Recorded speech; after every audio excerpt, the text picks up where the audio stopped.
Fl-editorjal tal-Gazzetta illum, l-istampa id-dominata minn karikatura li tuli l-Perit Domintov ħireġ minn ġo qabar.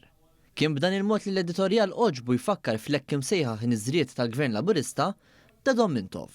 Fil-fatt, l-editur tal-Gazzetta Oħt il-Malta Today saħaq li l-istorja se tibqa' tfakkar lil ex Prim Ministru Malti bħala persuna li farrak kull apprezzament tas-salta ta' dritt, kattar il-vjolenza fiżika u li kien politiku awtoritarju u perikolus. Dan minkejja l-Gvern Laburista mmexxi minn Mintov kien gvern li joffra bażi ta' suċċess għal pajjiżna kemm f'opportunitajiet ta' xogħol kif ukoll mexxa l quddiem is-saltna ta' dritt. Din il-karikatura ta' Mintov qajmet qatt ta' reazzjonijiet minn bosta ministri u deputati Laburisti li kkundannaw totalment din il-pubblikazzjoni. Minn dawn ir-reazzjonijiet ħareġ sentiment wieħed li l-karikatura ħolqot demonizzazzjoni u timmina s-suċċess veru li ġab għal pajjiżna il-Perit Mintov.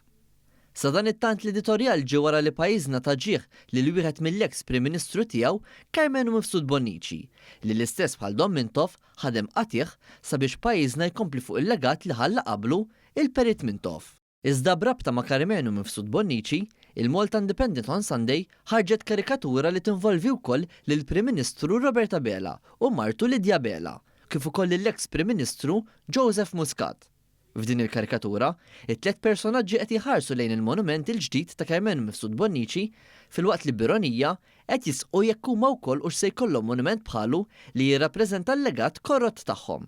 Dan minkejja li żewġ mexxejja waslu għat kabbir ekonomiku li nafu bih illum filwaqt li grazzi għal ġid tagħhom il-ħaddiema qed jibbenefikaw mill-aqwa budgets fl-istorja ta' pajjiżna.